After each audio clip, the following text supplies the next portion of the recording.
Princess Kate is in the news again, and you might have heard it's now her first public speech since her quote-unquote cancer treatment. And let's check this out as the fluff piece that it is, but what we're looking for is to see if it's really Kate Middleton, another suspicious sighting. Listen, I thought Kate was a cat's meow when she first surfaced. I was very impressed. Charming. I loved her features. I loved her manner. I loved her style. Let me see what we got today. Okay, so speaking of today, this is from the Today Show. This is a little puff piece, but again, we're looking for inconsistencies of who these people truly are. Here it is.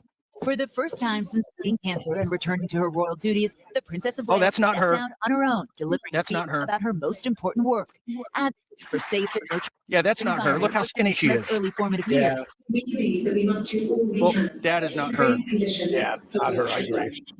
That is time to invest in our future. Well, this is such bull. Summit of top corporations, business leaders, and social innovators here in London.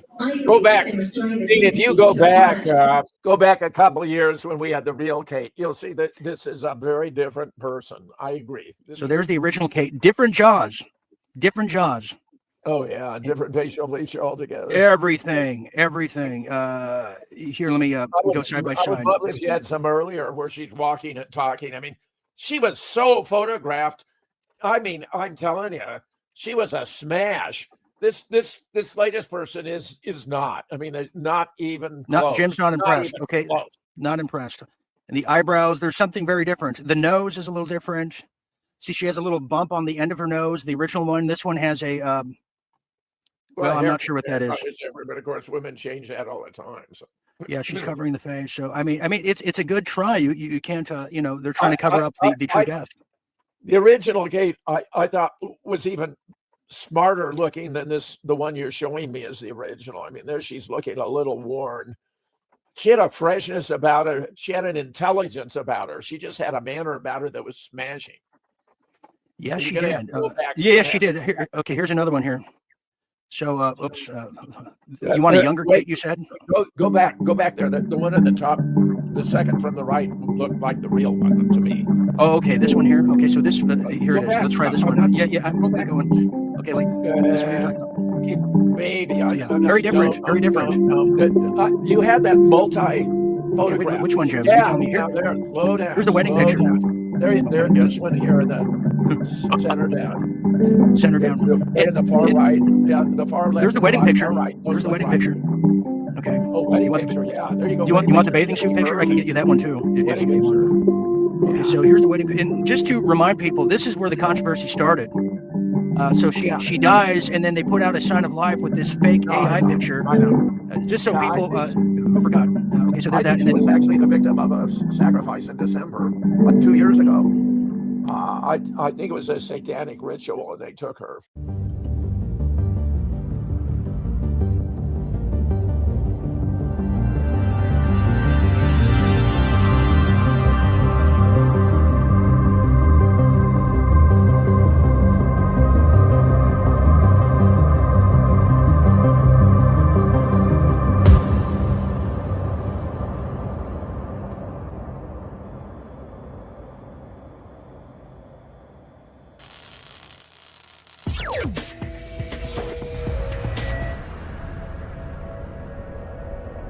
Israel was created as the instrument to bring about the Battle of Armageddon and the fulfillment of prophecies, where nuclear weapons will be used so that the American citizens and the other people in the world will get down on their knees and beg for no more war.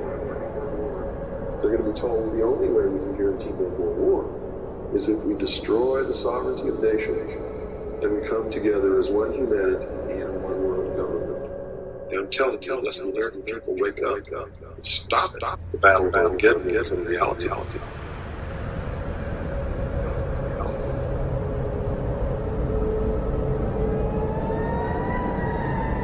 That we're going to experience what we've never imagined.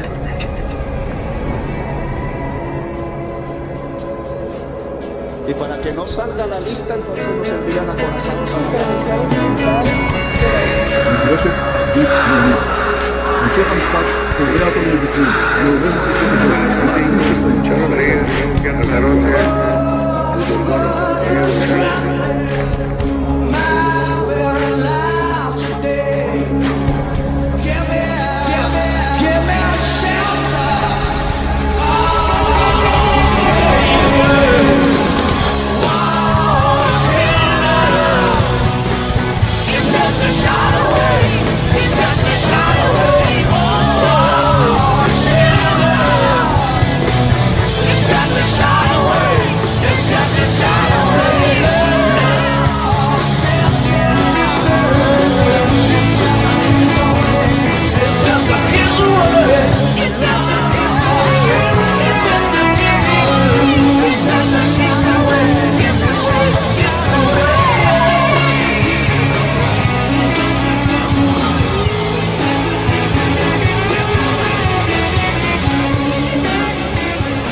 Just a shot away, just a kiss away, and some might say just a war crime away.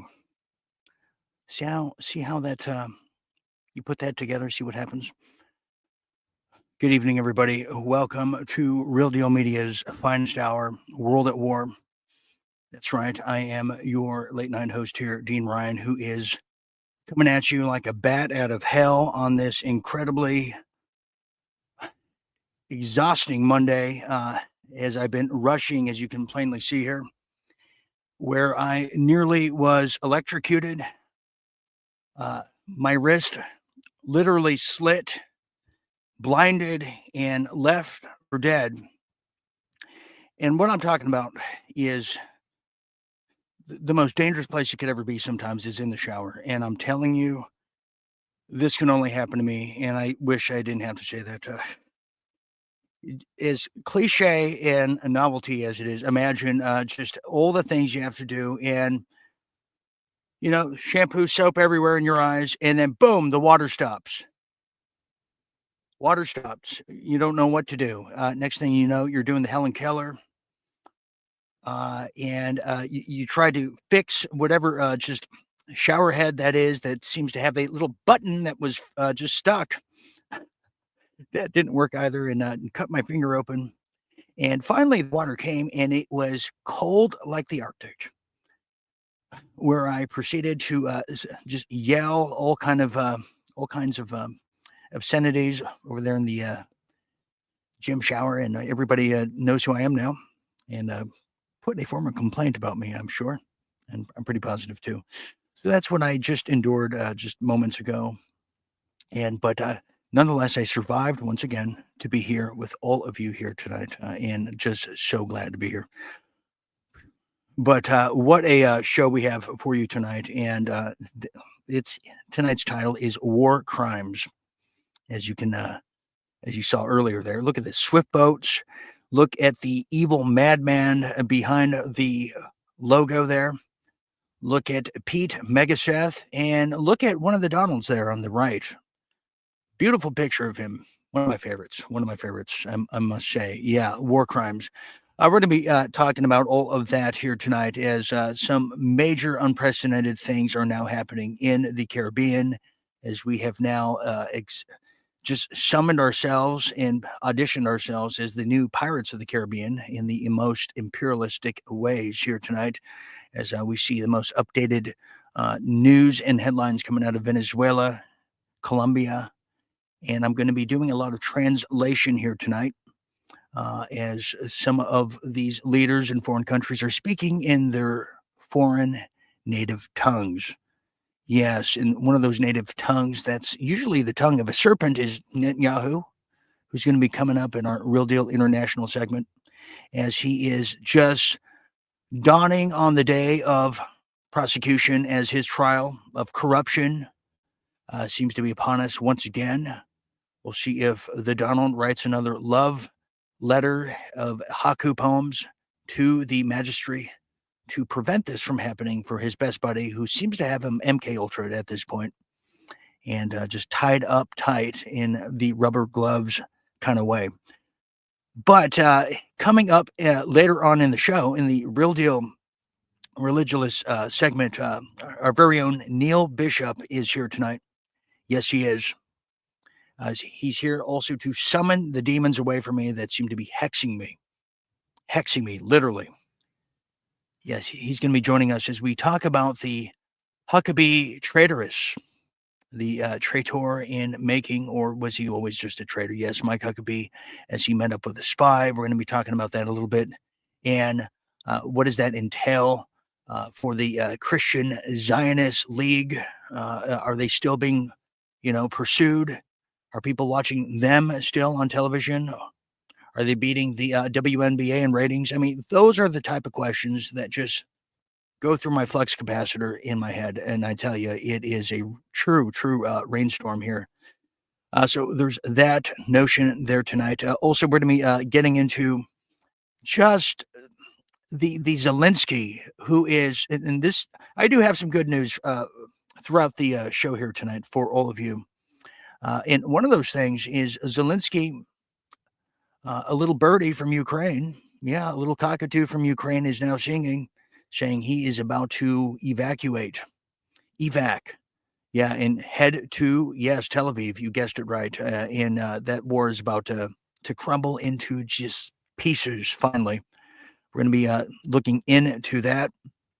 Plus, major, we're going to do a long segment on this in Real Deal Politics, a major assault on everything holy and freedom in the world of marijuana and THC right here in the United States, as America's not so favorite turtle anymore, but America's most nasty turtle, Mitch McConnell, Mr. Blueberry Hands, before he leaves the United States Senate.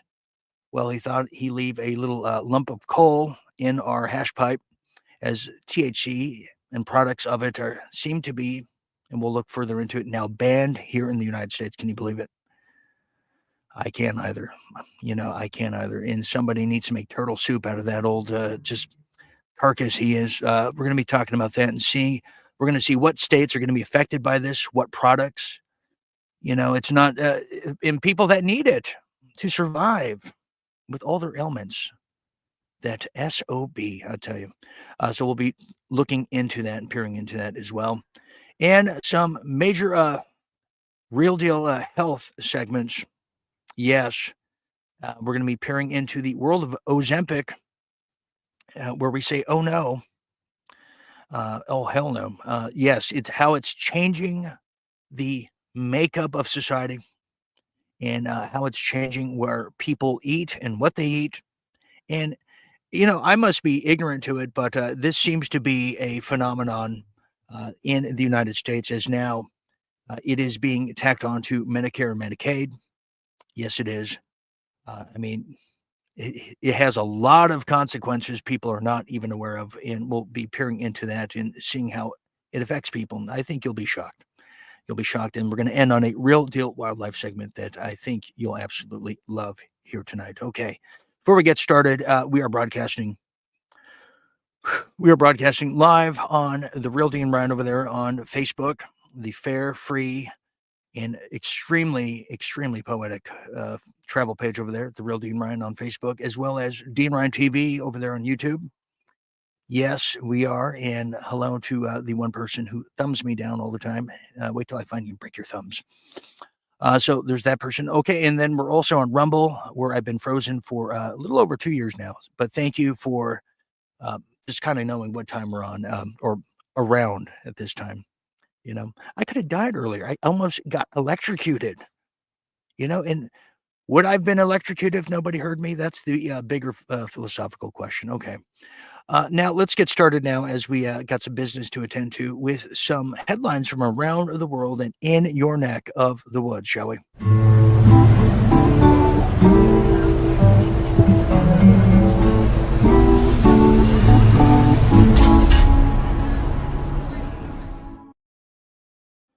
Okay, let's get the party started here, as we are now, just totally blasting off. And a big thank you to everyone who participated in our Black Friday just event. I'll probably do something more for Cyber Monday. I planned on doing it, but I nearly was just wiped off the face of the earth. But anyways, now let's get started with this incredible story here. As yes, traveling gone wild. Yeah, you might have heard that Thanksgiving, and hopefully everyone had a very joyous Thanksgiving, to yours and mine. Well, it was the busiest travel couple of days of the year, but it's really the post-Thanksgiving travel that seems to be perplexing everybody across the country, as now one of the biggest storms we've seen in quite some time has now touched down across the Southland, the Heartland, and pretty much anything that is holy in the sanctity of travelers itself. As now U.S. travelers have now faced thousands of flight delays. Oh, yeah. Hundreds of cancellations over the busiest Thanksgiving weekend the United States has seen in quite some time. Yes. Well, now check this out now, as travelers around the United States have now faced delays at major airports during the busiest holiday weekend. A winter weather disrupted many airlines, including Delta, you guessed it, as schedules, software issues temporarily temporarily grounded a popular plane model in the days after Thanksgiving, just when everybody was digesting and starting to make their New Year's resolutions. Well, there were at least 12,113 inbound and outbound flight delays reported across the United States just yesterday, Sunday. And that's based on my memory, too. I just memorized it all. Well, according to the tracking site Flight Aware, well, the tracker has now showed over 1,400 flight cancellations. Airports over there at Chicago, New York City, Boston, Des Moines, Fort Lauderdale, Detroit were amongst those that were affected. That's true. Well, there was also at least one rail disruption, in case you were worrying about that. Well, over there in Providence, Rhode Island, which is neither the road or island of safety or getting anywhere on time, where a fire broke out beneath 3 Amtrak train cars with passengers inside. How this is happening, I don't know. Where's Bruce Willis in this equation? I kind of feel. Well, the Providence Fire Department said that the crews extinguished the fire, relocated the train, and nobody was injured at this time. Now, a powerful snowstorm, as I was alluding to earlier, has now just hit the Midwest like nobody's business. Over there in the Great Lake regions over there in Michigan, yes, initially interrupted the air travel over the weekend for some in the wake of last week's holiday. Now, the National Weather Service offices have now issued a flurry of winter storm warnings and advisories from Montana all the way to, that's right, the heart of rock and roll over there in Ohio. As a result, the forecasters have now cautioned the airport delays. Slow-moving traffic would likely follow. But what do they know, and what do we care? Now, what is this storm bringing? Well, get this now.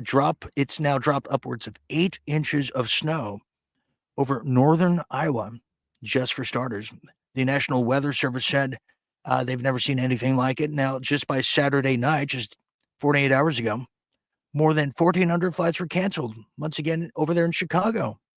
Yeah, similar accumulations have now hit Illinois like no one's business, including Indiana, Michigan, Wisconsin. And now even Detroit has now, as we are reporting this to you, have now faced over 300 flight delays and dozens upon dozens of cancellations, and they're being very conservative too. This is quite a stunner, we've had reports of, Delta, of course, going off the rails. Yes, we have. But we also have had reports now of huge pileups over there in Indiana. I don't know if you heard about this. But before I tell you about it and spill the beans, well, Delta, as I was teasing too. Well, Delta Airlines aircraft slid off the runway due to the icy conditions upon landing in Des Moines, Iowa at the international airport. Yes, late last night. All 58 passengers were safely transported off the aircraft with no injuries reported. Now, unlike the Delta airplane that went to and landed in Toronto and then became like a tourist attraction with everyone taking selfies, we didn't see. No, those crisis actors were not here for that one. I can tell you that. But something that was not a manufactured crisis, yet a unfortunate one, is the pileup that happened in India, one of the biggest pileups we've seen in quite some time. In fact, here is some footage of it. Pay attention to this and never slam your brakes when you're hydroplaning. Just let it go and use the steering wheel and the wrist.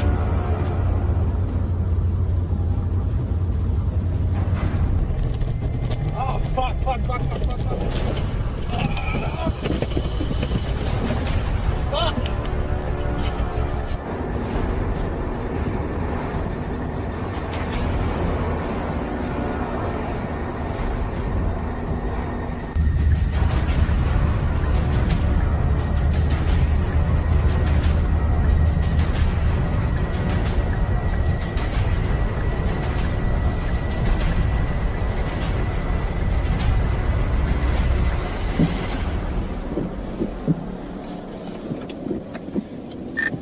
All right.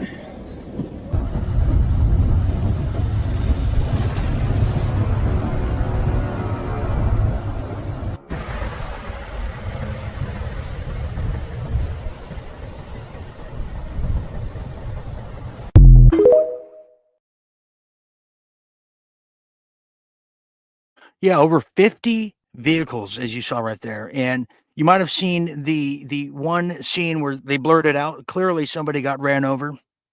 It's just amazing. Well, here's something else that is amazing, not in the best way. Well, FedEx has now released some numbers as we kind of switch to more of the economic standards that are now becoming the new norm, if we can say that now. Well, yes, FedEx is now becoming FedExit. Yes, FedEx, that is no more federal than the Federal Reserve itself. Well, in this case, it's a sad connotation, isn't it? Well, now the FedExit, Federal Express, is now to close their Texas logistics hub, cutting, get this now, 856 jobs as, quote, forever layoff trends continue. That's right. This is coming out of Natural News, who's been very familiar with the matter, sadly. Yes, it's true, as now FedExit is now closing the Coppell, Texas facility, permanently laying off 856 employees. The result of these layoffs have now caused major customers switching to competitors' logistics and their all of their stats, all of their procedures, and all of their new offers from their competitors. Well, this follows a recent FedEx job cuts across northern Texas and all of its facilities. Now, the move reflects a national trend of constant small layoffs, dubbed as the forever layoffs. Kind of like when couples break up now, it's called decoupling, uncoupling. So now it's forever layoffs. Now, this pattern creates widespread worker anxiety and erodes traditional job security, which that's something I've never experienced yet. Job security and no anxiety, and yeah, nothing erodes that. Well, the American worker is yet again under siege. We just saw this happen with UPS. We saw this happening with Amazon from Dr. Evil himself, because they wanted to save 33 cents per layoff. Well, in a move that now exposes the fragile state of our economy and the disposable view corporations have now of their workforce, FedEx is not immune to that at all, as now it's shuttering all of their logistics facility, and the cuts are set to begin in January of next year, with the facility closing, all facilities closing by April of 2026. If you follow the loss of major customers now to their competitors, this is a major blow to FedEx. Yes, it's not an isolated incident by any means, but part of an unsettling pattern now of endless job cuts, eroding the foundation of the American middle class. Yes, which Mexico said, "What's that? No comprende." See? Moving right along here, just like the assembly line over there at FedEx, we'll now continue with a few more headlines. Well, this one is quite stunning too. If you follow the crypto markets like I do, and a lot of people have made a lot of money, and a lot of people have lost a lot of money. Well, maybe if you're like me, you just put 20, 30, 50 bucks in. Well, now Bitcoin has now seen its worst days of losses since March of this year, which was their worst day of losses in its history. Well, Bitcoin fell sharply just today. Risk-off sentiment in broader markets hangs over the digital assets as sell-off resumed. People are selling it all as December begins. Now, in Asia, shares in digital assets-related stocks dropped after the People's Bank of China warned of illegal activities. Well, that's what it is right there. You look at the silver markets, you have the Chinese bankers that are artificially pumping up the silver markets only to take it out to pretty much extinguish and extinct consumer confidence. This is no exception at all. However, Bitcoin and other cryptos out there called Ether fell sharply. Once again, Bitcoin was last seen at $85,894 and yes, 3 cents per share. Well, it's now slid another 6%. Really sad, if you ask me. Luckily, I only have $5 invested into it because, well, I'm thrifty. Yes, I am. What can I say? Well, now here's something that's not so thrifty, as now this is very dangerous. Confusing, I should say, too. If you were paying attention last week, and especially if you became a member and happened to see the show we did over the weekend, well, there's something very confusing with Trump and his rubber band man hands but also it goes well beyond just the rubber in this case. Well, now, in the wake of the DC killings of the National Guards, yes, which we were told were from an Afghani man, just all of a sudden. Well, now Donald Trump has now halted all Afghan immigration after the terror watch list suspect attacked the National Guard individual just over the weekend, I want to say. And many have said it exposes the Biden failed vetting in Operation Allies Welcome. Well, yeah, to say the least. But we're also smelling, yes, a false flag. And you'll find out why here in a minute. Well, now, following the violent attack over there in the Washington District of Criminals by an Afghan national, because, that's just what they do. The Afghan nationals, just they were the first ones we went into after 9/11. Now they're the first ones that are going to lock us down. Now, the Trump administration indefinitely halted all immigration from Afghanistan, citing national security concerns. Yeah.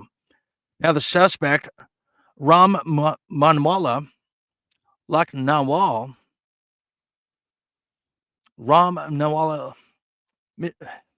his name is Ron. He shot 2 National Guard members, allegedly, near the White House and entered the U.S. through Biden's 2021 Afghanistan evacuation program, raising alarms over the lax vetting. Now, Homeland Security Secretary and very put-together, classy, very well-dressed woman herself named Kristi Noem condemned the former administration's, quote, reckless parole program. And I have to agree with her on that. It was reckless, and I think she's very familiar with that, since she stepped in. While Trump accused Biden of creating a, quote, disastrous policy that endangered Americans. Yeah. Now, the attack reignited debates over the U.S. refugee vetting, with leaked DHS memos revealing plans to re-interview 200,000 refugees admitted under the prior policies. That's a lot of interviews and a lot of auditioning, if you ask me. I mean, how's the DHS going to conduct this when they're based in Tel Aviv? I mean, they really have a lot of stamina to do this.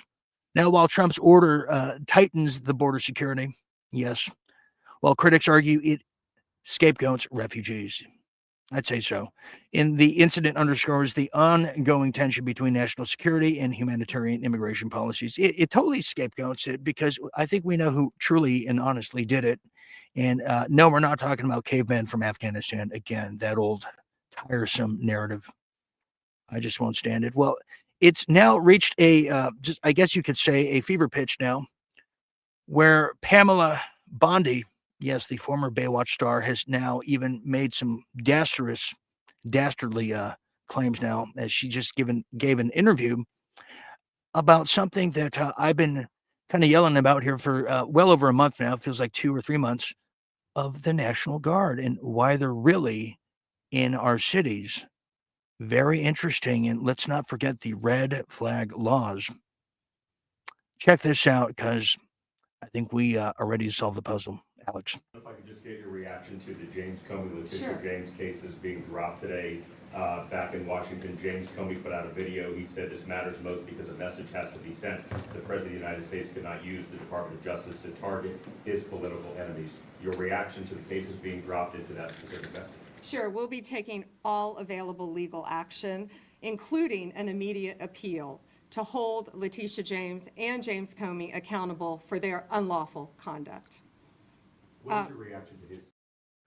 Okay, that was the wrong clip of Pam Anderson there. That was totally the wrong clip. What you would have heard had we the intern listened to me correctly, you would have heard Pam Bondi literally say that due to the slain National Guard, that we now have National Guard deployed everywhere just for this moment. No need to worry. And we're going to lock it all down. You see what's going on here? Really wish I had that. I don't know what in Hades happened, but that's exactly what Pam Bondi said. And it goes to show that my gut feeling, my logistical gut feeling of, no, the National Guard, they're out there for a reason that's well beyond just, arresting a few meat packers here and there. Absolutely. In fact, I think we found the right clip here. I'm going to play it for you, and I hope to God it plays. But just pay attention into the cryptic lines, because this is why they left him there. They've only arrested and deported just under 300,000 migrants that came here over the course of the Biden years, which is right in line and par as the last administration with the mass bandit. Do we have that clip yet? Okay, it's coming. So we'll play that for you as soon as it comes. And we are waiting for Neil Bishop. I think he's coming here. He's riding his Harley here tonight. So we wish him well. Here it is, the right clip. Working hand in hand with Secretary Noem, Homeland Security. Director Patel has already arrested 500 suspected terrorists since January 20th. We're working hand in hand with Pete Hegseth. And yes, we are bringing in our National Guard to every city we possibly can. Who needs our help? And that's a lot of them. We're tied up, as you know, in a lot of court hearings right now. These young men and women in the Guard, they want to help our country. They want to be here. They are patriots, yet they will not be attacked by a radical Islamic terrorist who screams by reports, Ali Akbar, before shooting 2 of our Guard members and almost killing more. Yeah.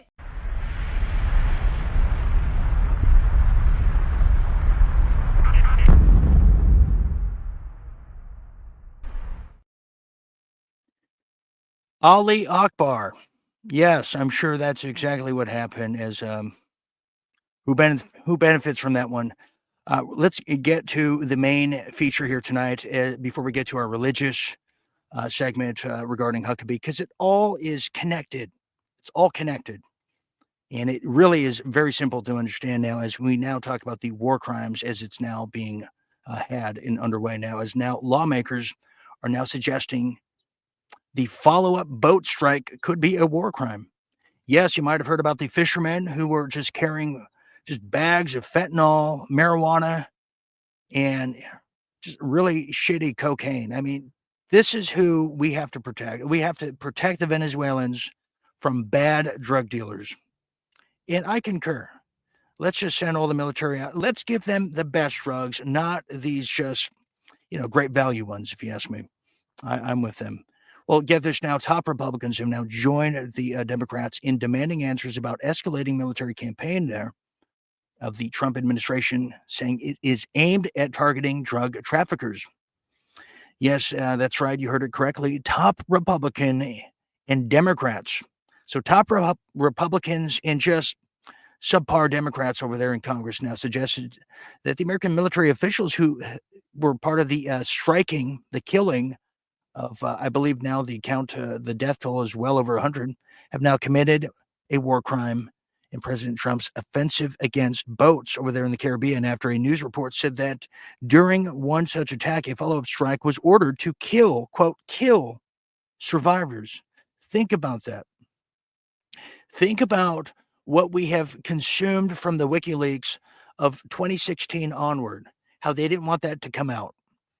And the people that put that out, the people that, viewed it, whether it was Julian Assange, Seth Rich, who was killed by MS-13, or even Snowden himself.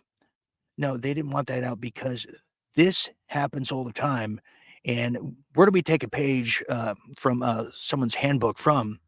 Who's teaching us and training us how to do this? Well, now the remarks now came in response to the Washington Compost report over there just last Friday that said Defense Secretary Pete Hegseth had given a verbal order to kill everyone aboard boats suspected of smuggling drugs, and that this led military commander to carry out a second strike now to kill those who had initially survived an attack in early September. Now imagine that. Well, here's a quote from the representative over there out of Ohio.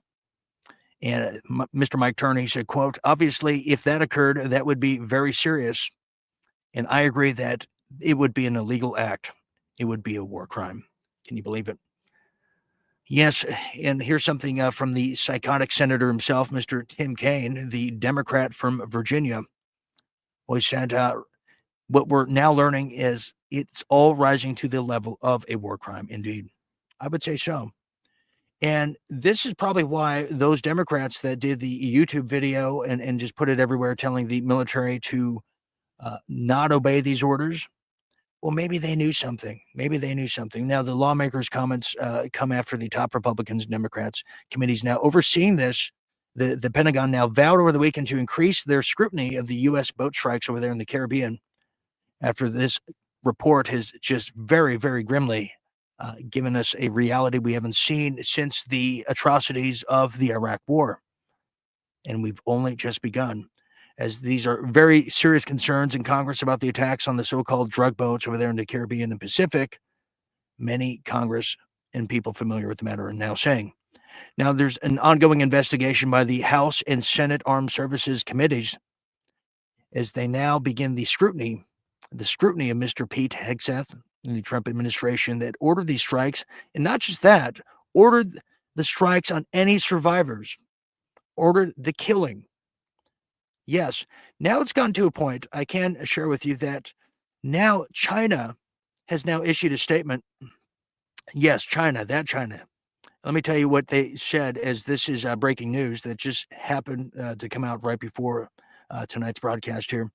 Well, Xi Jinping himself and the CCP, who, well, they're letting us be and letting us be real foolish in front of the world now. And now China has issued a clear warning to the United States as a breaking memo stating that Washington should, quote, avoid any military move against Venezuela. Beijing says the U.S. must not threaten a nation where China has major investment and interest. P.S. Stay out of Canada, too. That belongs to us. Okay, well, that's what he was thinking, but you know what I'm saying. Yeah, we told you, I shared with you, yes, China is very much involved in Venezuela. Russia moved a ton of gold there just 3 years ago. I've shared that with you. And the original Antifa, not the FBI Presents Antifa, where they were trained in Venezuela. But you're going to hear a lot of people that say, well, the voting machines and the culprits behind it, the masterminds are all in Venezuela. But you cannot forget the true purpose of it is if we're going to go into a major escalation, a kinetic war with Iran, who controls the Strait of Hormuz, where all the oil goes and just divvies up around the world. Well, we can't do that if they close the Strait of Hormuz. That's why we need the Venezuelan oil. So in order to win Israel's war, I mean, how are we going to win their war if we don't have oil? Have you thought about this? We don't want to disappoint these people. We can't. We can't happen again. So there's how that one goes. But you know, what about Pete Megaseth? What about Hegseth? What is his now reputation now? Well, a lot of people are calling him, quote, a sick man. Yes. And those are probably the most accurate just details and articulation of Mr. Pete I've ever heard in quite some time, as now Pete Hegseth is now blasted all over online, on X, everywhere you can imagine, after posting memes about drug boat strikes and praising his efforts of killing all survivors. That's right. The Secretary of Defense, Mr. Pete Hegseth, capped the Thanksgiving weekend with a meme about the Trump administration's drug boat strikes over there in the Caribbean, and the internet is crushing him for it. Yes, it all started just over the weekend, and particularly last night, to be exact, as the former Fox News host, yes, is now posting children's book covers with the title of, quote, Franklin targets Norco terrorist. What bad taste. Now, imagine if this happened to us, okay? Imagine if our Coast Guard or if our fishermen over there in San Pedro were just blasted out of the water within our own radius to our country. It's just amazing. I'm going to show you this, what he posted here. So this is the kind of quote-unquote defense secretary that we have here. And then we're going to get into the what kind of spokesperson we have over there representing us in Israel. That's Mike Huckabee. Have a look at this. This is the poor taste that is now representing the United States. Franklin targets Norco terrorist. What kind of sick man is celebrating this? Well, we knew he was a sick man before he even got into office, didn't we? Yes, we did. Makes no sense to me. Makes no sense to me. So that's how that one goes. Okay, let me now get back to order of operations here is now Israel is now making their move as we're all focused on Venezuela. Yes, they are. They're now making their move in Lebanon, and that's how the World War III apparatus seems to be moving these days, as Israel's desperate ultimatum to Lebanon threatens to ignite a regional inferno. I'm starting to see personality problems in that country with, neighboring friends and acquaintances. Yeah, I can see that as well. We'll get this now as we're all focused over there in the Caribbean and fishermen and all that comes with it, children's books too. Now the drums of war are beating once again loudly, but this time the rhythm feels more desperate and consequential than anything before. And yes, terrifying. Well, the Israeli defense minister and current psychopath, Israel Katz, has issued a stark ultimatum now to Lebanon. Disarm Hezbollah by the end of 2025 or face a new forceful Israeli military campaign. And yes, the U.S. is prepared to join this fight. Why is Israel pushing for a conflict that could spiral out of control, you might ask? And who truly stands to benefit from a war that would set the entire Middle East ablaze? Well, the answers point to a dangerous alliance in a geopolitical game where American soldiers and the global economy are pawns. Yes, are pawns of the Khazarians. Well, here's some key points to take away. Is now the Israeli defense minister, Mr. Katz, has now threatened the new war with Lebanon. When you were blinking and looking over there at Pete Hegseth, well, now the U.S. is actively backing this threat. Yes, they are. Pressuring the Lebanese government to confront Hezbollah, even at the risk of civil war. Israel's military is now optimized for short conflicts and suffering from significant attrition and manpower shortages. Yeah, I just found out, too, one of the biggest elements over there in the IDF soldiers is suicide when they start realizing what they've done. Now, this push for war is seen by some analysts as part of a larger strategy to involve the U.S. in a direct confrontation with Iran. Yeah, I could have told you that. Now, the wider war could trigger a global energy crisis with oil prices potentially skyrocketing to $250 a barrel. Now, do you see why Venezuela is in the equation? Now, do you see why the United States government really, truly cares about drug dealers in fisher boats that they've yet to prove? See, because the real truth is the United States government, the CIA, they hate drug dealers because you know why? They hate competition. That's truly the answer to that. And finally here, before we get to some real deal religionists, well, Putin has now, he has a willingness to have a final ceasefire with Ukraine, demands annexed territories before it's recognized. Of course, this has Mr. Zelensky, the biggest drag queen over there in Ukraine, now saying he wants concessions amid corruption scandals. And it's so bad that now Colonel McGregor has now released some information that Zelensky might be leaving. He might be fleeing and going to a Tel Aviv or something like that.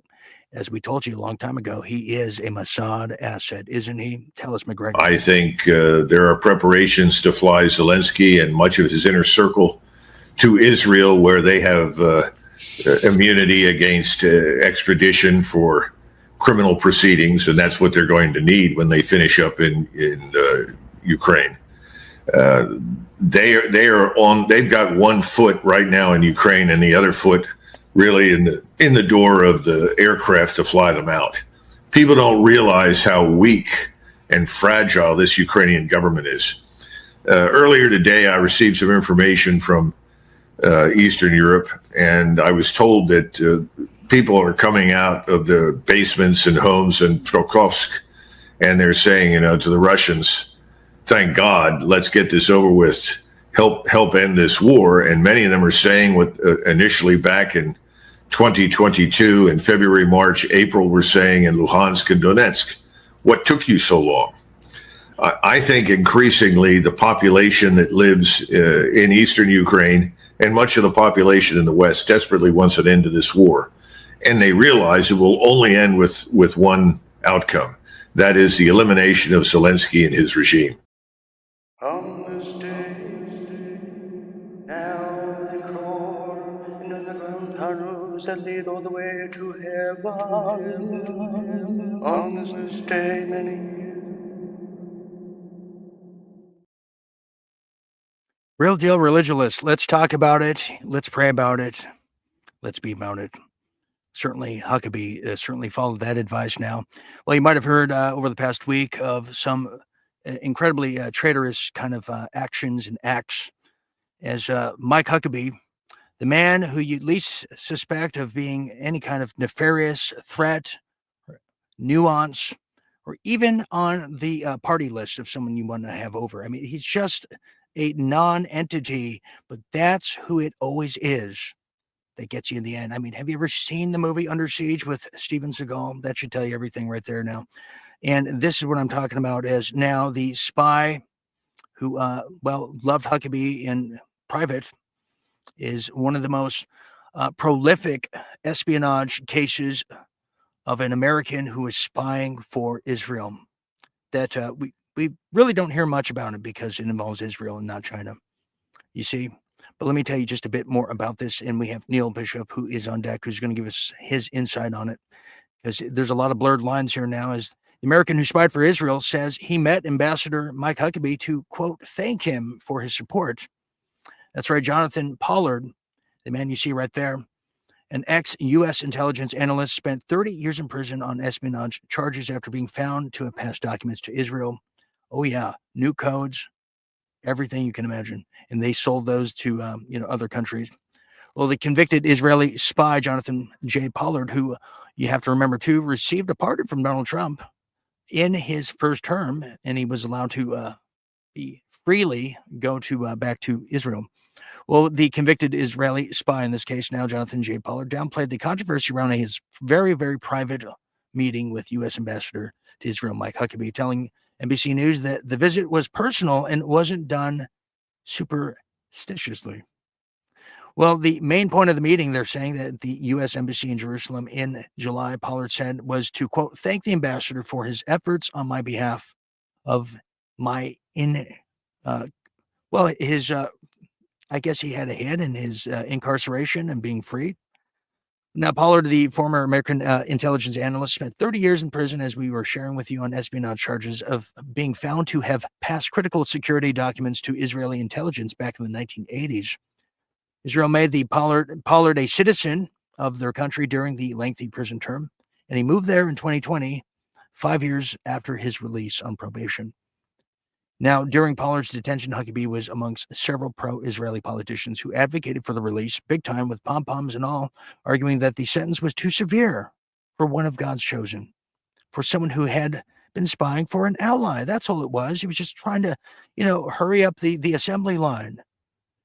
Now, to quote, or to conclude, rather, Pollard described his meeting that was very private, very casual, and very appreciative as more of a social call, insisted that the two didn't discuss politics or gossip for that fact. But the meeting comes amid a growing list of episodes in which the ambassador, a fierce champion of Israel, that's right, has appeared to deviate from his official White House policy as the Trump administration deepens its involvement in Middle East diplomacy and peacekeeping. Yes. Well, to talk about this and just everything that comes with the religious evangelical ties that Huckabee brings to the table, and with all his, he's like selling supplements too. He's wearing yarmulkes all the time and just having just matzo ball each and every day. Well, to talk about this and a whole lot more is our very own religious theologian of our time, the one and only Neil Bishop. Neil, welcome to World at War. Surreptitiously, I think, is the word you were looking for, Dean. And I'm always here for you. And you can fire that silly intern that's screwing your stuff up and hire me on instead. I'll be that little intern that gets things right. But it wasn't a superstitious meeting, or maybe it was. I think the word that they were actually using was it wasn't done surreptitiously, but maybe it was done superstitiously. And I'm confused about the whole thing. Mike Huckabee has become Israel's Huckleberry, and that's like, it's odd. I used to like Mike. I mean, I think he's one of those he's kind of that nice uncle you kind of don't mind being around a little bit. He's a little irritating and nerdy, but whatever. He's a little creepy at times, but you put up with it because of his jolly nature. Well, Neil, let me for the record, by the way, I was quoting Stevie Wonder, when you believe in things you don't understand, superstitions in the way. I mean, I was hoping people picked up on that. I mean, that. Sorry. hello. Yeah, but Neil, let's talk about this, because you have Mike Huckabee, who I distinctly remember John Bound was on this show, literally saying, "Oh, what's to worry about Mike Huckabee? He's harmless." Well, excuse me. There's a That's the lot to worry problem. about Mike Huckabee. I mean, look at the way Trump has pulled the chair back from Netanyahu. Then you have Mike Huckabee, who's he's the makeup artist of this oaf over here, this Fetterman wannabe. I mean, Neil, this is one of the worst espionage acts and spies on this country, probably of all time. It's crazy. It And he makes was no full-hearted. sense. The whole Yeah. story, like, he didn't just get a 30-year sentence. This guy did 30 years in prison for espionage, spying, and sharing classified information to another foreign entity, which is punishable by death.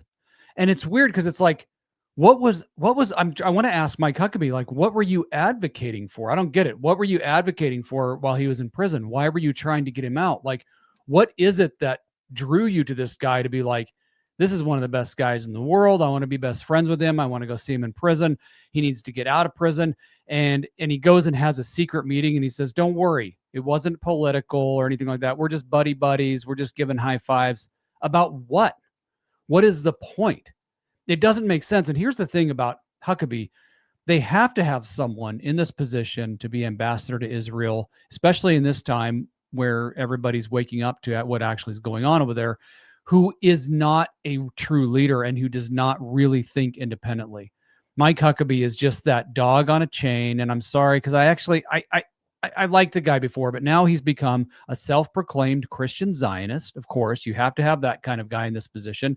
You have to have someone who's just going to say, okay, Trump, yes, sir, Trump, whatever you say, Trump, and go do whatever it takes to keep the peace over there, lick the wall, wear the little hat, do whatever you're told. And I think that's really what Huckabee is doing now. And it's kind of sad, because if you had somebody that actually could be in that position, who could think objectively and morally, you might have someone that could step up and actually give good advice to the president about, hey, I don't think as a Christian we should be blowing up children in hospitals and, going and doing these, little Israeli war, endeavors that, we're always caught up in. Because Trump's now become the war president, in my opinion. This never ends.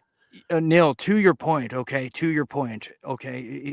this is directly from Huckabee, what he told Israeli media just as last September, that he said, and they're speaking on behalf of Donald Trump, which I want to get back to it in his cognitive abilities or lack thereof. Mm-hmm. But the ambassador told Israeli media as far back as September that the U.S. would not stop Israeli annexing of the occupied West Bank. Right. Believe that.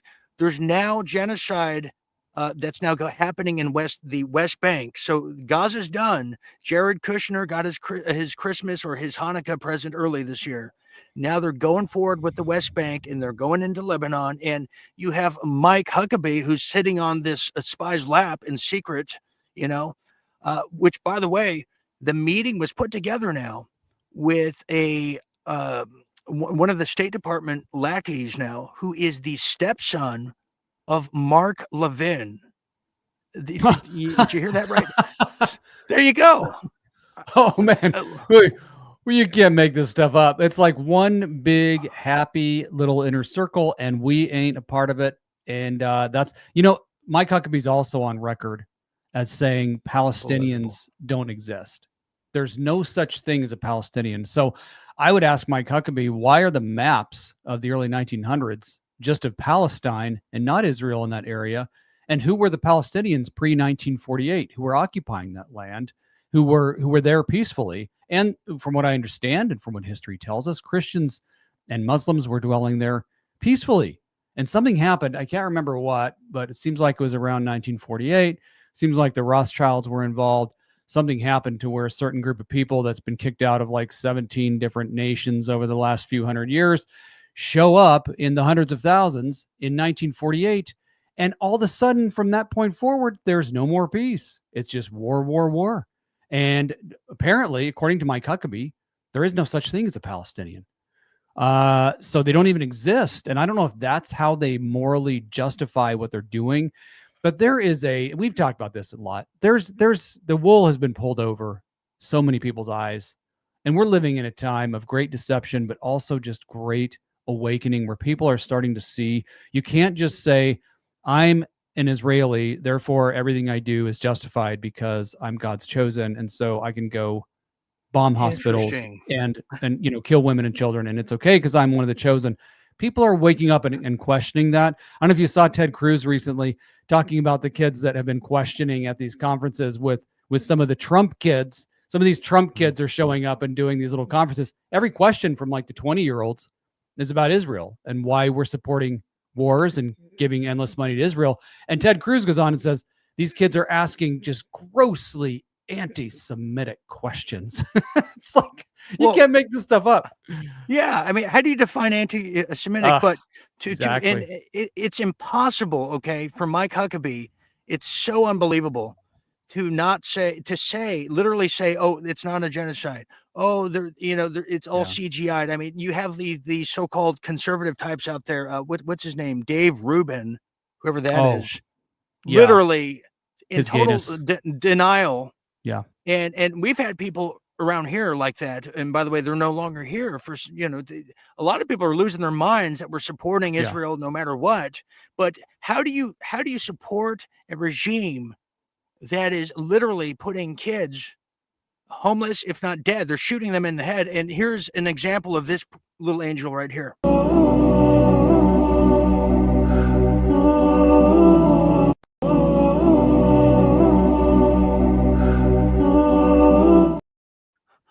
So I'm not going to stand for that. I'm not going to stand for that. And let me tell you another thing, Neil. When we had Pam Bondi literally saying that, and they said Ali Akbar, bullshit. You know who's behind this. You know the Mossad's behind this. The whole thing stinks to high heaven. The guard, the National Guard who died, she was searched once again over there in Israel to no end. And we have to hear Pam Bondi literally lying to our face because they're not running the show. These are actors and actresses. These are thespians. There's a hidden hand behind this whole thing, Neil, that's preventing the documents of Epstein from coming out. And I'm not sure Donald Trump's running the show because people are giving pardons in his name that he doesn't know about, just like the last guy. In fact, this just happened earlier.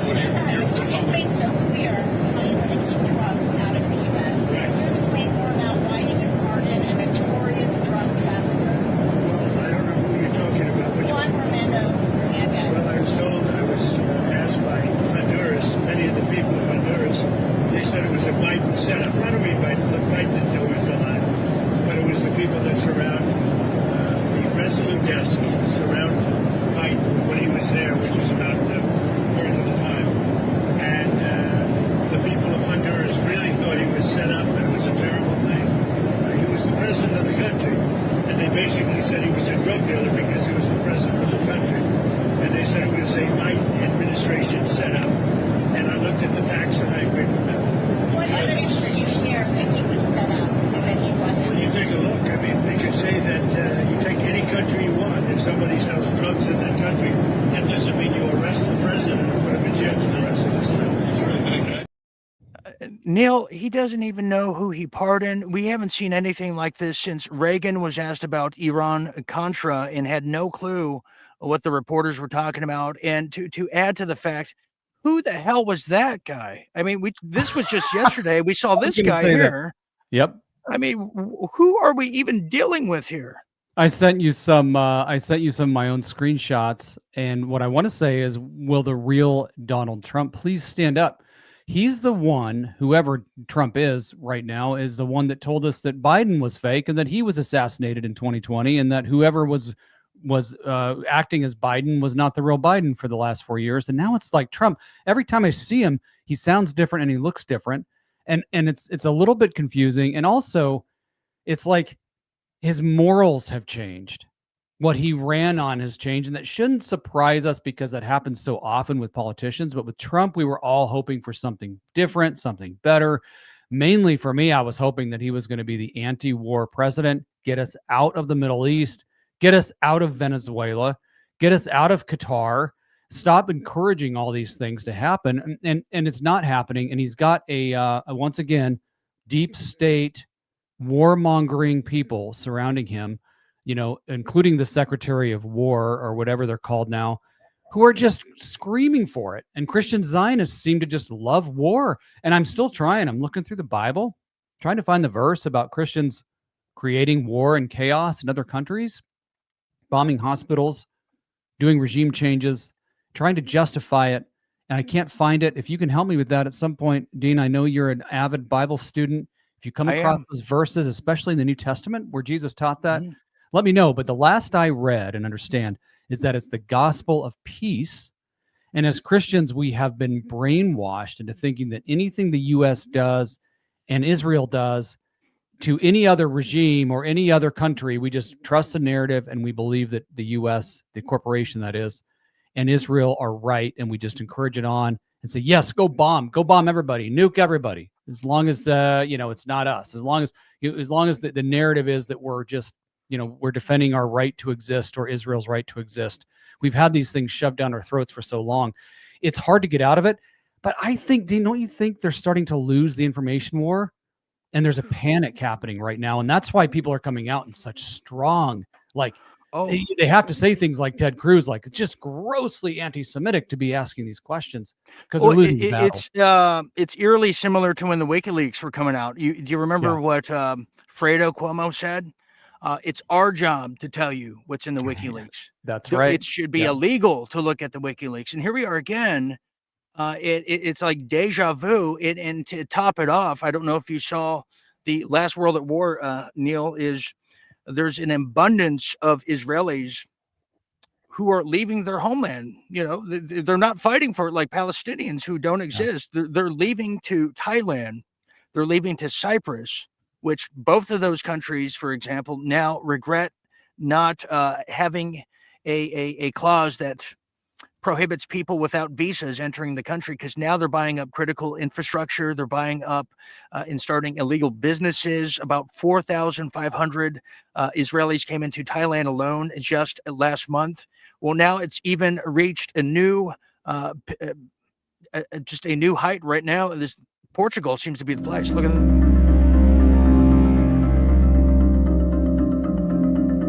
Thousands of Israelis queue up for the Portuguese citizenship.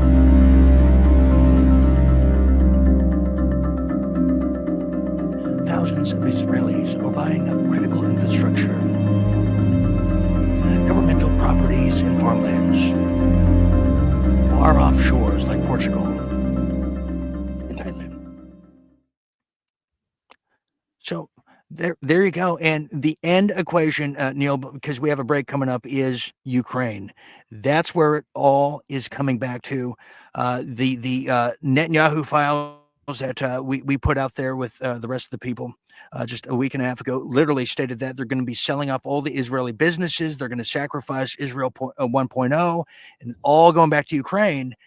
So, Zelensky, that's why he's fleeing to Tel Aviv. So we're going to take a break here, Neil. If you can, if you can't, I know you've been traveling. If you wanted to do one more segment, because I'd love to get your take on what's happening in Venezuela, because we're about to go to a hot war, or people are going to be serving a war crime tribunal in a military court soon to prevent that, because I see a lot of Democrats and Republicans coming together. So if you can, we'll get your take on that. So stand by there, Neil.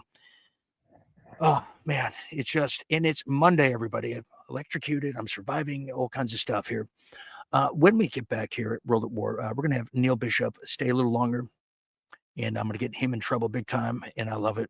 He's going to stay a little longer here tonight, and we're going to talk about some of the Norcos, but also some very unusual viral footage of a so-called pastor totally molesting what I think is his, I don't know if it's his wife, girlfriend, secretary, or student, something of that nature. We're going to analyze that and analyze some things happening in the world of health as well, and what the presidents of Colombia and Venezuela are saying. I'm going to translate it for you right here at World at War when we get back after this quick message. Don't go anywhere.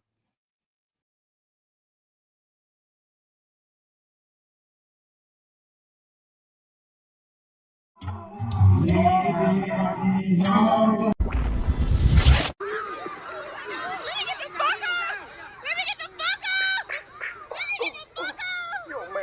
man, that's my hair.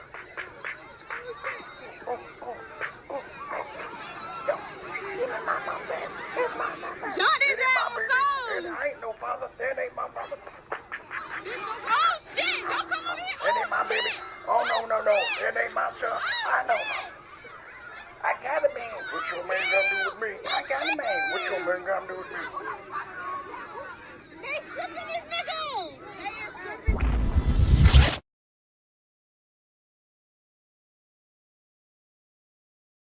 niggas. This is not going to be hard. 80% of the Venezuelans voted for the opposition. You have 8 million Venezuelans in exile. We're talking about the largest reserves of oil in the world that will be doing business with the American oil companies. And that is something that I have made very sure that they understand. American companies in Venezuela for the next 100 years. All right, well, you heard it.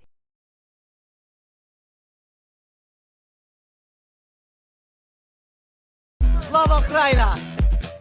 A Jewish state will be built in the south of Ukraine. God bless America, God bless Israel, God bless Ukraine. In Ukraine, everyone is Jewish, but not everyone knows it.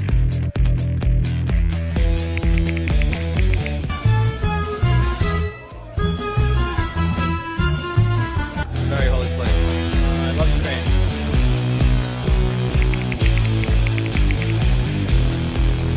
A Jewish state will be built in the south of Ukraine. There is such a project. Okay, we are back. We are back. I don't know what the hell that was. Usual. We are back, and tonight is sponsored by the Real Deal Media Night Owls. The visionaries were debonaires, the iconics, not ironics, the players from the Himalayas. Yes, you know who you are out there. You stay up really late, and you get up very late, because 3 p.m. is our morning. Well, to become a night owl, all you got to do is go to realdealmedia.tv, realdealmedia.tv, where we are doing exclusive content, backstage meetings, late night clubbing, and bar hopping on late night Saturdays, going into Sunday afternoons for some. Yes, there is no party that is feared, and we fight for the right to do so.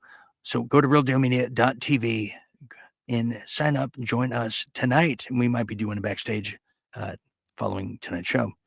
Also, a big thank you to everyone who's donated and supported the Real Deal Go efforts over there at Gifts and Go. What a wonderful organization. Your donation, your love helps fuel the operation that keeps this buffer, the independent media, the last buffer of free humanity, going, as I am shadow banned. And I'm now calling what we have here the Shadow Ban Chateau. Yes, but it is all for you and a good cause. Okay, so let's get back to business. Business here at World at War, as I am back now. And yes, I am still Dean Ryan, who is cruising with you to midnight and beyond. Yes, love when we are cruising together as your cruise director here. Joining me here tonight is the one and the only theologian himself, Neil Bishop, who's agreed to stay a little longer. Yes, he is, at his own risk. Thank you, I left Neil. my Harley running. Yes, you did. Yes, you did. I know over the holiday you said you went to Colorado. Yes. And, there's said to be new federal laws. Just real quick, I was just curious. The federal government's getting now involved in monitoring drivers now. That they deemed have erratic or unusual driving routes. Have you heard about that? Did you see anything unusual on that road trip? No, there's a couple interesting things though. One is that they did a real study on the worst drivers in Colorado, and guess what state they're from? Like, they're from out of state. So the worst out of state drivers are from Texas, and now I'm from Texas. And so, yeah, but Texans don't generally know how to drive the roads of Colorado. The one thing I'll say about that, I don't know about federal involvement. It wouldn't surprise me at all, especially when we have the great one and only Pam Bondi with those comforting words telling us all they're going to just have They're going to have military in every state, that everywhere they possibly can. I don't know about you, Dean. I find so much comfort in knowing that. I can't wait for military to come near me in my neighborhood.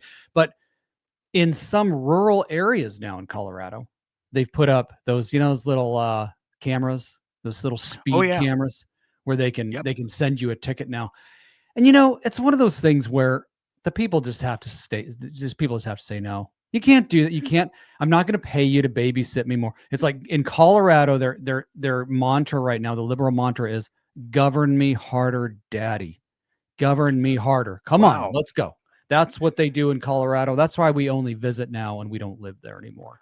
Interesting. And to that sentiment, and I think tomorrow night or later this week, I will cover the recent passing now of former DA of the JonBenet Ramsey case, who just died yesterday. Hunter, the DA, the district attorney that just saw no evil, no harm, no foul. And as I shared with you in the movie, he was awarded in the play for pay, that scheme in real estate, and has been living his years in New Mexico. He just passed now, or was offed, kind of like Gene Hackman was. But he died at the young age of 89. Can you believe it? He's gone. So there's more to that. So that's pretty criminal. Okay, Neil, we're going to get back to business here. Now there is a lot of talk now of, I'm going to play some of what the presidents of Colombia and Venezuela representatives are doing, because now Maduro has now sought, I guess, refuge of sorts, as a migrant of his own right in Brazil. He's hiding because they're trying to assassinate him. But look at this here. Let's play this. I'll translate it for you because I want to get your take on this, because, a lot of kids joined the military when Donald Trump became president again. I wonder how many are regretting it. I know I would. Oh, big time. Neil, you have a lot of kids. Some of them, I don't know how many, but 11. You would feel a little worried if, a few of your sons joined the Navy or whatever, because they're sitting on a flotilla of targets there. So I honestly, I mean, as much as I could, I would stand in the way of it, Dean. I can't get behind anything that's going on right now. The only thing I can get behind is protecting our homeland. But it seems like in this country, we've always suffered with this amnesia. It's like the United States of amnesia kind of thing, where it's like you don't remember. Nothing good happens from us going over and bombing these places. What business is it of ours? And I'll let you go ahead with that, and then I'll comment more on it. Well, no, true. And speaking of getting behind things, I forgot this happened. Happy Thanksgiving to you. Happy Thanksgiving to you. Why am I singing a Christmas song for Thanksgiving? Because I'm already decorated for Christmas. But we just wanted to come and say, have an amazing Thanksgiving. With your friends, with your family. Even if you're by yourself, there's always something to be thankful for. You didn't let me talk. I'm asking you now, but get over here. What? Happy Thanksgiving. Happy Thanksgiving to you. Well, sorry about that. It looked like a that looked like a retarded Sting, the musician. I mean, that was a high-end pastor, the people that are helping fuel all these wars here. Before I forget, and as we finish that last segment, Neil, did you want to comment on that? Because I think people are now beginning to leave these huge mega churches. Yeah. It's so embarrassing to watch. I seriously feel embarrassed. I don't even know these people. I think I've seen him somewhere floating around online or something, but he was floating on there. Right there. I mean, he's obviously on something. And did they rehearse that? What gave them the idea to do something that cringy? My palms start sweating watching it. And who told her to wear all brown? I mean, what did she work it? Right. That's what got me. Okay, honey, and I'm gonna wear this all brown outfit and just sniff me for a while as I'm talking. Okay, that's a great idea. Our people are gonna love it. Exactly. Who goes to these churches and who can tolerate this? I don't understand it. The only thing worse I think it could have been is if Greg Locke was standing behind her, which maybe that I don't know. If it was Greg Locke, I don't know what's going to happen to him. No, he he's might be going raided. down. Yeah. He might be raided. Yeah, he might be getting raided soon. But that's just another example of the. You know what, Neil? I equate it to sports. You know, sports. It's like basketball became so big and so hated because they weren't just doing sports. They became the news. They started becoming the things that everybody hates. Yeah. And I just don't know what happens to it, but it's going down in flames, I would say. But here is the president of Colombia, and I will do the translation for you. If you know Spanish at home, you'll know what to say. And as Neil is fluent in many languages, here it is. Clan de pedófilos quiere acabar la A democracia. clan of pedophiles wants to destroy us. Duro, sí. Harsh, yes, but Pero that's ahí the está la reality. realidad. Yes, it is. Y And to para keep que the no list salga from la coming out, lista, entonces nos envían the Epstein list, they send warships to kill fishermen from this city and threaten the neighbor, talking about dictator and so on. que si dictador o no, ¿cómo que el pueblo de As Colombia if va the a people of aplaudir Colombia que would invadan applaud a an su invasion hermano que no es of el their brother, which is presidente, not the sino el president, but the pueblo de people of Venezuela? Venezuela. ¿Cuándo? We ever to be treacherous and sold out? When would we ever do that? Never. Betraying our own blood, Traicionamos o el pueblo del Ecuador, or the o el people of pueblo de Panama, Panamá, o el or the people pueblo of de Venezuela. no es nuestro propio They are pueblo. our own people. So Entonces they quieren want que the el president presidente haga lo que to quería hacer do what the Duque, coward Ivan Duque wanted to do, prestar las tierras de to Colombia lend para Colombia's que desde blood ahí from se their invadiera own so they could invade us, brother countries that shares que tiene la misma the same historia que history as nosotros, que us. allá nació Bolívar. So there's just a little clip of what that's pretty bold, man. That It is is. some they're prepared to die. Gosh, it is. And it reminds me of some of the speeches that Putin has given. Not that I'm a Putin fan. I'm not a fan of any of these guys, any of these presidents of these countries. I don't know enough about them. But when they talk about the U.S., they refer to, and not just the U.S., but when they're talking about this regime, and I think much of it is unfortunately part of this big corporation here of the U.S. When they're talking about this, they refer to them as this ring of satanic pedophiles.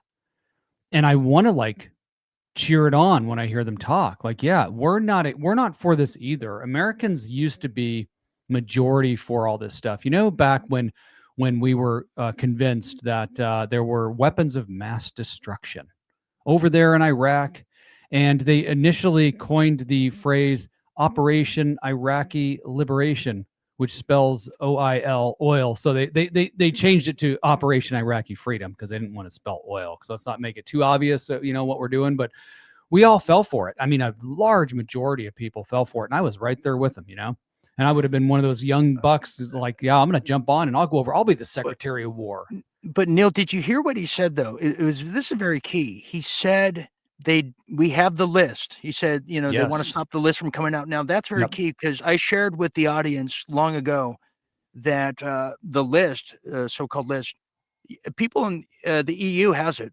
Leaders in the EU, mid-level to high level, everybody knows who's on the list. And I shared with everybody what Donald's hiding, which it's not as salacious as one might think, but he's hiding the financial crimes of Kushner and one of his sons, and what it's just very colored stuff. But now it's coming out that the list is being prevented from coming out, not necessarily by Donald Trump himself, but by Israel.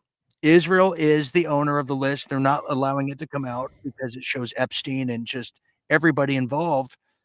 But they have the list. Putin has the list. Putin has the sex calls of Bill Clinton. Everybody knows. So you cannot stop what's about to come out. So that was very interesting that he brought up the list.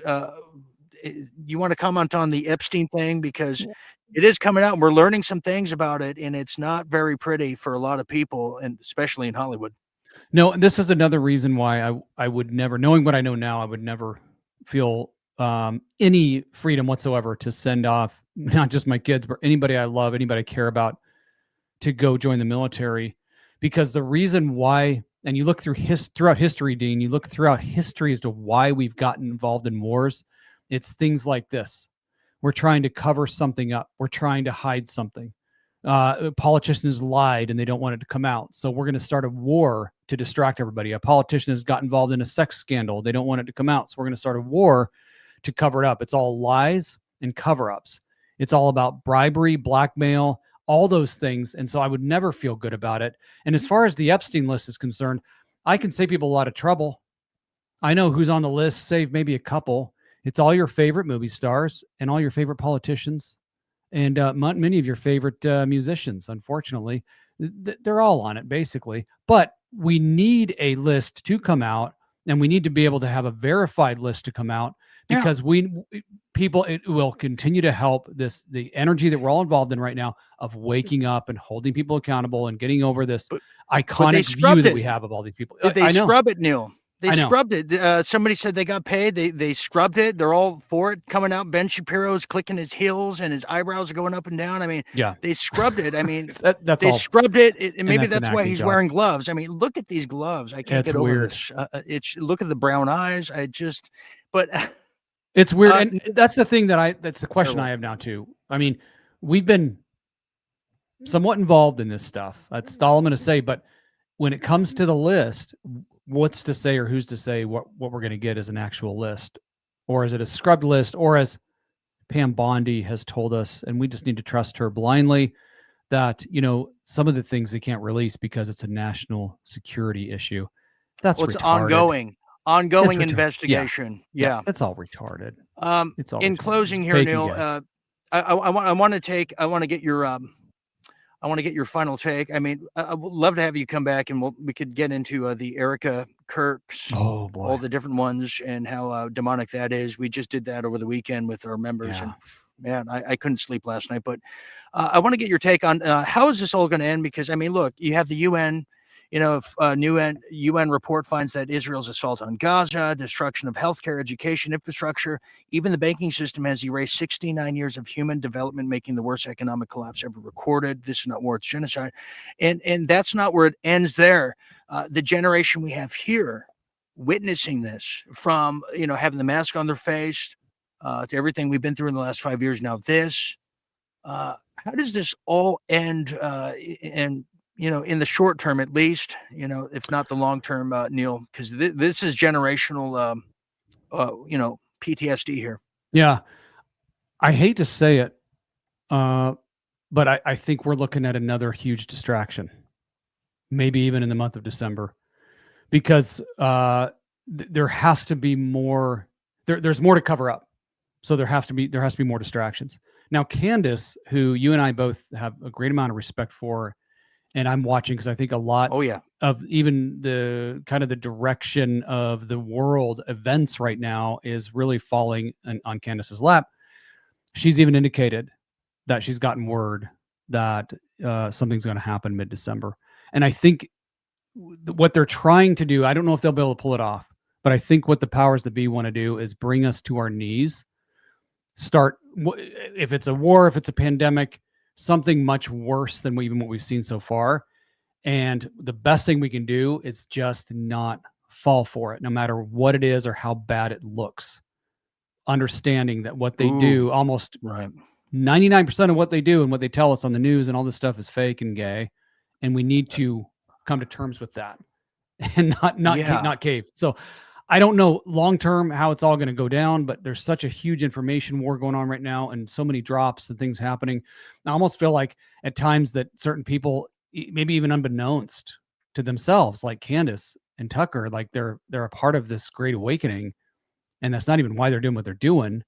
But the powers that be can't let this go on for too long. And so I think we should mentally, emotionally kind of be prepared for something crazy to happen in December. And just as best we can, keep living our lives and getting the truth out there and taking care of our families and doing the right thing. I think this might be it right here. Newly released emails obtained from FOIA requests reveal that Dan Bonbingo was approached in March to help redact and censor Epstein files. It's all coming out, Neil. The man, he is so screwed. I never liked him. I was right. I feel so good about myself that I was right about him. That's how good I feel. I didn't have, I never had terrible. I didn't have a big opinion on him. Who I really fell for was Cash. And unless it's all this weird psyop that he's doing and all the truth is going to come out here soon and he's going to be like, hey, just kidding. Unless that happens, he's been such a great disappointment. and so is Bongino at this point. And you have to take this stuff at face value. Like just for a small example right now, Cash supplying his honeypot girlfriend with an FBI detail to protect her, but they're not doing anything for Candace Owens. Like zero, nada. No callback from the FBI, no protection for Candace Owens, but I'll protect my country sensation girlfriend. Now, look, if it's some necessary game that he had to play in order to get the truth to come out, great. But right now we got to call it what it is, call a spade, and it doesn't look good at all, man. And no protection for Bobby during the campaign when he requested Secret Service. And now, now Bobby is he doesn't know what to do about it. So he's been writing a lot of poetry lately. Have you heard? I'm sure you heard about the Poetry Corner with RFK Jr., the Black Book of Poems. It's very romantic. Beautiful. You should read it. A great Christmas gift this year, everybody, just to let you know. Neil Bishop, everybody, you're going to catch more of Neil. You'll see him on our year in review show with Mike Adams and some other surprises. I can't wait for that. And we might be able to squeeze a show or two in between. And everyone wants to see more of Neil out there. I mean, Neil, look at the comments are just pouring out of control. You are just a rock star over here. So anyways, thank you very much, Neil Bishop. You, man.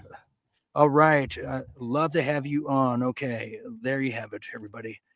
The one and the only Neil. We'll get him back on. But I tell you, he sees it. He calls balls and strikes.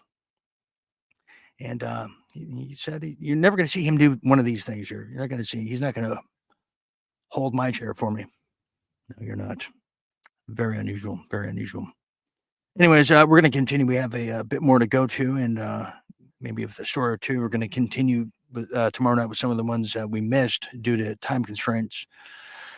But let's now try to get to some real deal health, because I think it's very key that we talk about health here, because my health is failing, or at least it was before tonight's show. We're going to move right along. I actually had a story about Australia, which is very rare, but let's now get to some real deal health, and let's talk about some of the new changes now in everybody's Medicare, Medicaid, and what's truly happening here as we just right along continue. Okay, well, this is very interesting. I literally was just talking about this, the lost generation, and what is this doing to the youth? As a lot of people, when you talk about news, when you talk about maybe shows like this or others out there, podcasts, whatever you want to call them, you're going to see a demographic that is pretty solid, no matter which shows you're watching. And it's probably, 35 or 45 and older crowd. But something you'll see, or not see rather, is a youthful crowd. As now a lot of youth are saying they don't watch news. They can't be bothered with it. It's too depressing. But they're also being called the lost generation. And I can see why that is. Well, a new survey has now been released, and I sure love surveys. A lost generation of news consumers, ? Well, the survey shows how teenagers dislike the news media in droves. Oh, yes, they do. That's true. Yeah, well, for instance, a college student has wanted to be a journalist since they were the age of 11. Many of her friends never understood why. Well, when they engage with news, in this particular case, they don't know who to believe, so they have to get involved and get in the pit and start to love someone with some truth and some honest facts out there. Well, that's not always cutting the jib, as they say in boating. Well, words to describe the news media today, according to the youth, is bizarre, biased, crazy, boring, fake, bad, depressing, confusing, scary, and redundant. That's right. About half of the teens who've been surveyed recently over there believe journalists give advertisers special treatment, make up details such as quotes, or pay or do favors for sources, almost always and often. And about 6 in 10 journalists regularly take photos and videos out of context. Now, about 1/3 or less believe that reporters correct errors when they happen. Now, confirm facts before reporting them. Gather information from multiple sources and cover stories that help protect the public interest. At least often practices, something called ethics. Well, to some degree, many teens now, as we go even lower in the age category, reflect the attitudes they're exposed to now, particularly when the most prominent politician of their age has made, quote, fake news a mantra. Well, experts say that few teens follow news regularly and learn in school about the purpose of journalism. Journalism doesn't help themselves with mistakes or ethical lapses, they're saying, but nonetheless, kids are not caring enough to even be bothered with what's really truly happening, not, around the world and in their own country. So they're being called the lost generation. And, like, how do we reach these people? And it's amazing when you speak to a very, very young person today, which, how many opportunities you have that. It is bizarre, I must say. It is very different than when I was that age or people a little younger than me. It is not the same kind of even reality. How do we reach these people? And the next 5 to 10 years are going to determine our future and determine who's going to take care of us when we're old. And or are they just going to be shoveling us into the glue factory in that case? Continuing here, as now Ozempic is now making its way into the modern science and medicines of today. Well, Ozempic is now changing how we spend money and time. This is just ridiculous, and what a sign of the times. Well, yeah, that's true. Ozempic, the thing that everyone loves to say, it's just for diabetes, we swear. Well, now it's changing how we spend money and time, plus what we eat. Yeah, that's right. Industry insiders are now gearing up for weight loss drugs to shake up the consumer even more so than ever before in every sector, including apparel, restaurants, groceries, gyms, and travel. They're causing what they're now calling a psychological shift for the people who take Ozempic.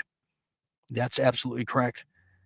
In just over a year, the percentage of U.S. adults now taking drugs like Ozempic or equivalents of Wegovy, Mounjaro, Zepbound more than doubled in 12.4%. Yeah, it's doubled big time. According to a recent Gallup finding, the survey also reported that obesity rate fell from almost 40% in 2022 to just 37% today. Now, some companies are already responding by acquiring health food brands, renovating hotel gyms, and changing lunch menus. But that's only scratching the surface. That's right. Because Ozempic is now being branded as revolutionary. And now it's going to be so revolutionary that menus, restaurants, and as you heard, even gyms themselves are now maneuvering to cater to the Ozempic generation at hand. Yeah, there you have it right there. It's just incredible there. Moving right along there, that now brings us to some Real Deal Showbiz. And speaking of Ozempic, well, someone has returned to the stage. The Osbournes have now reemerged post Ozzy Osbourne's passing, and they've reemerged with a very Ozempic-esque kind of, well, I should say, what do we call that? Little theme there, little fashion. Yes. Very, very, very weird. Who are these people? Well, this is just it's new now, as Sharon Osbourne and her daughter Kelly have now made their first public appearance. Why? I'm not sure why they would come back with that appearance. Whew. Well, they're now back with their first public appearance months after Ozzy Osbourne's death, and they were looking like that. So they made their rare public appearance after the not slain singer, but legendary rather, just passed away about a month ago or so. Sharon, who's 73 and doesn't look a day older than 103, and her daughter Kelly's 41 now. Yeah, they just attended a cocktail party where a lot of people said, can we get you something to eat? Please, no, it's on me. It's on me. But I wanted to do this story to show you what Ozempic does to people. I mean, it's unrecognizable. Look at that. And it's the consequences of Ozempic are very deadly. And they've yet to really release the studies. That's why a lot of Europe prohibits Ozempic, And finally, to answer the age-old question, somebody sent this to me. I don't really have much to say about it. Unlike legendary singer Paul Anka, who's now, I guess, put the rumors to rest, Paul Anka has now confirmed that Frank Sinatra indeed had a large penis. Thank you, Paul. And that's your Real Deal Showbiz tonight. Okay, well, That's just fine and dandy. There you have it on that one. We have one more segment we're going to do. We're going to do our Real Deal International tomorrow. But in this next segment here, we're going to be doing some real deal wildlife. But to do that, a grizzly bear is going to take us there first.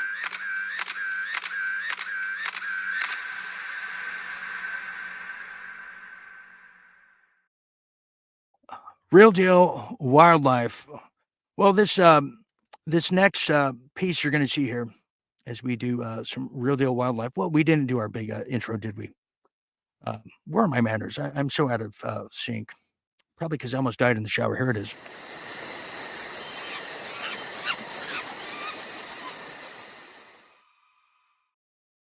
Thank you. Thank you. That's more like it. That's definitely more like it. Well, this real deal wildlife is a very incredible story, and it seems to be happening more and more and more as the so-called global warming, hardly, it seems to be occurring more and more. You see a lot of the wildlife going into areas that they don't usually roam into, for that fact. But in this case, you're going to see a bear who found a unusual place to reside in and live in a very unusual crawl space. Yes, as the bear was spotted in between the homeowner sent us here it is right here. Videos of a bear going in and out under the home, walking around, knocking over a trash can. NBC4's Macy Jenkins joining us live now. She spoke to the homeowner about this unwanted visitor. Hey, Macy. Hi, Kathy and Jonathan. This is a bit of an unsettling story here. I talked to Ken Johnson earlier today. He lives in Altadena, just feet away from the mountains. Beautiful landscape, but he's now got a squatter. He just discovered this giant black bear living underneath his house. Now he and his beloved cat Boo are living in fear. Take a look at the video here. This started back in June when Johnson noticed things near the entrance to the crawl space under his home a bit out of place. So he installed a few cameras but didn't see a thing for months until this Monday night. Now, since then, Ken's cameras have spotted the bear coming and going at all hours of the day. Now, this video is from Tuesday morning. You can see the bear emerging from the crawl space, looking visibly annoyed while it's trying to wiggle its way outside. Now, the latest video captured was taken earlier today, showing the bear squeezing his several hundred-pound frame through the small opening. Johnson walked me through what happened earlier today when he approached the side of the house. I went around to put batteries in the camera, and this huge growl comes out from under the crawl space, and I just went running. I was so scared. I mean, it was the most amazing sound you've ever heard, this huge roar like a lion with a hiss on top of it. I went back in and called the sheriff, and they said to call not animal control, but Fish and Game and Wildlife. And so I called them. They're on vacation till Monday. Okay, thank you very much. Thank you very much. So that's Altadena. So when I went to Pasadena, Altadena was the one that burned in those huge LA fires that started in Palisades. And what happens to the wildlife? Well, they don't go away. They just start moving in with you. So there's some real deal wildlife for you. That's a huge bear. I haven't seen a bear that big since that incredible film, The Great Outdoors. Remember that? The bear that almost ate John Candy. Why don't we do a question or two, and let's peer through the live chats, as tonight has been one bombastic show, hasn't it? I'd say so. Okay, let me go to Rumble, as we have people who are on fire here tonight. And Real General Mahadi said to TMI Paul Anka, yeah, I know. That's what I'm saying. The headline alone, let Frank Sinatra rest in peace with his bad self. You know what I mean? You know what I mean? Okay, so we have we also have we have Jolene. Love you, Dean. Love you too, Jolene. Love you too.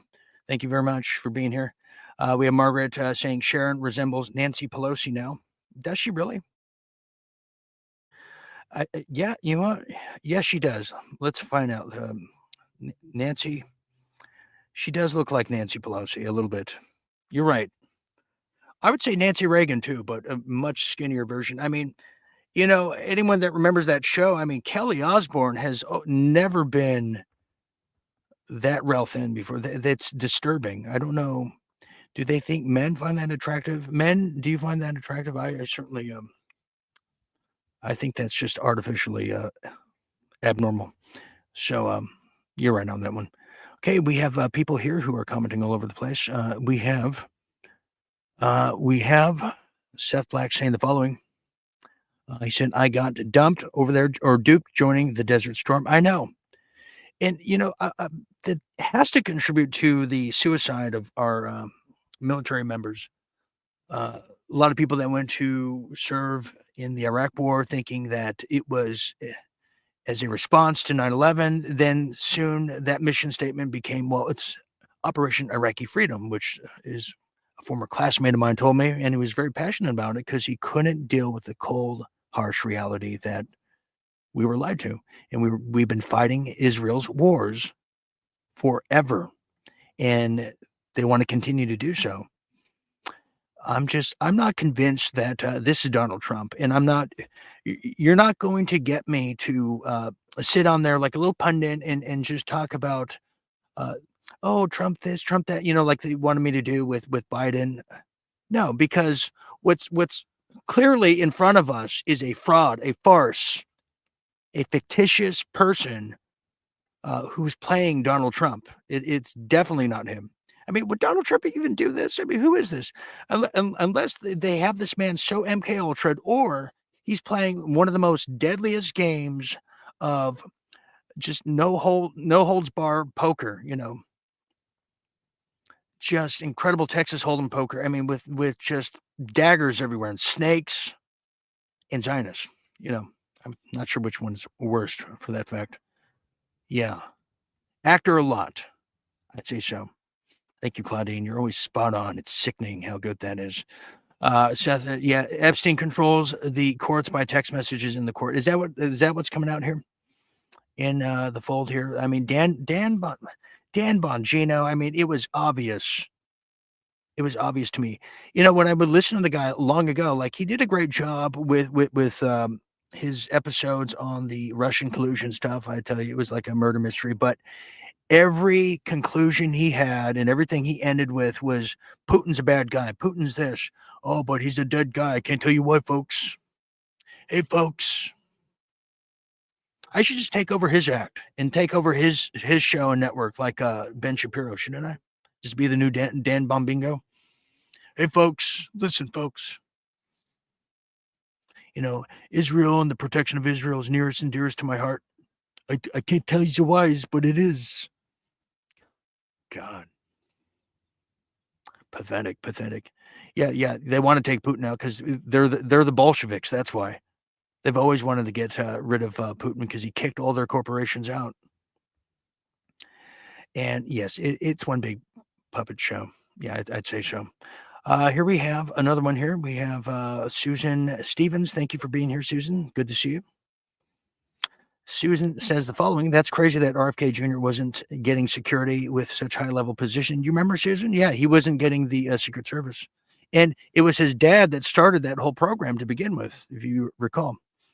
But Cash, Dan, and wives and spouses definitely, but a girlfriend of Cash's. But Cash, Dan are government employees, not Candace, but wish she had help. Yeah, well, yeah, who you're going to call in a time of, crises when you need help? Well, I'll tell you what, it's not going to be the FBI. Hell no. I'm not even sure it's the city cops these days.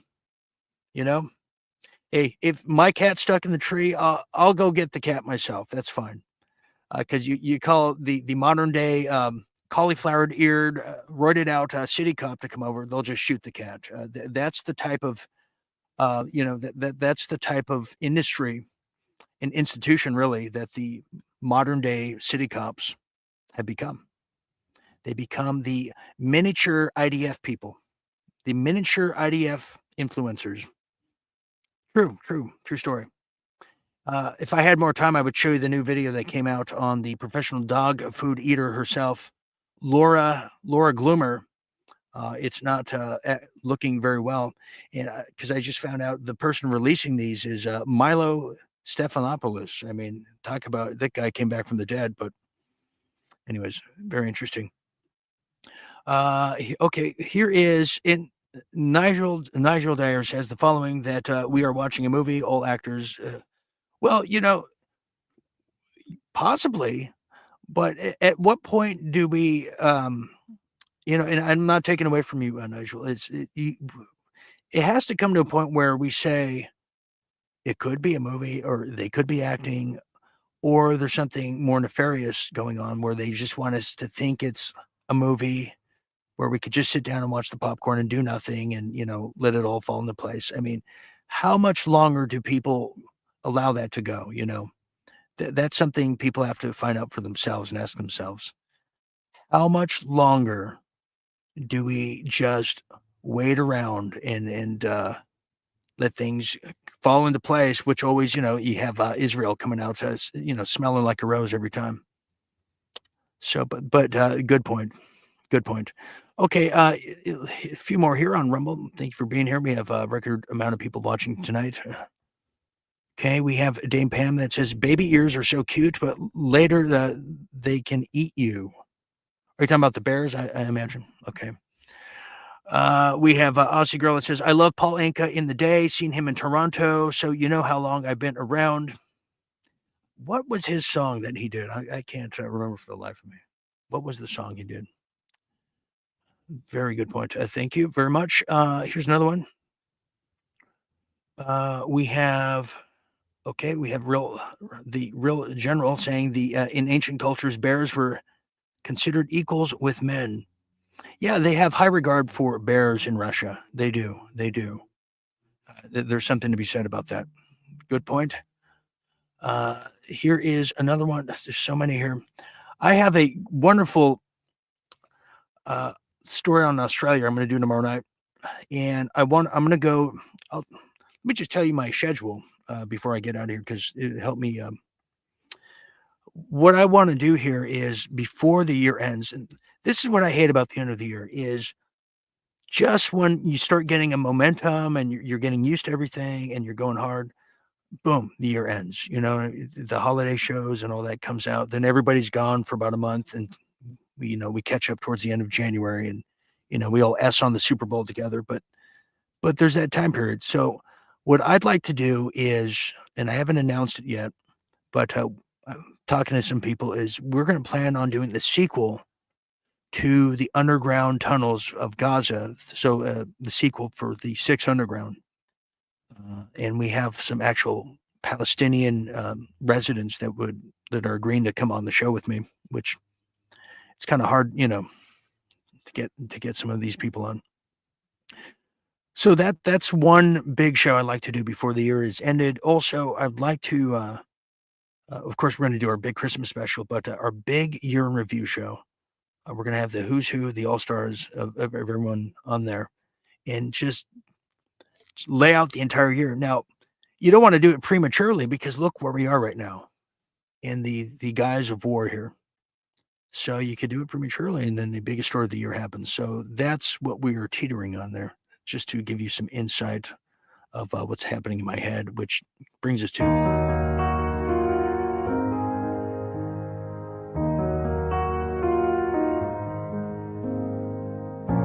to you by Real Deal Media members. Yes, it is.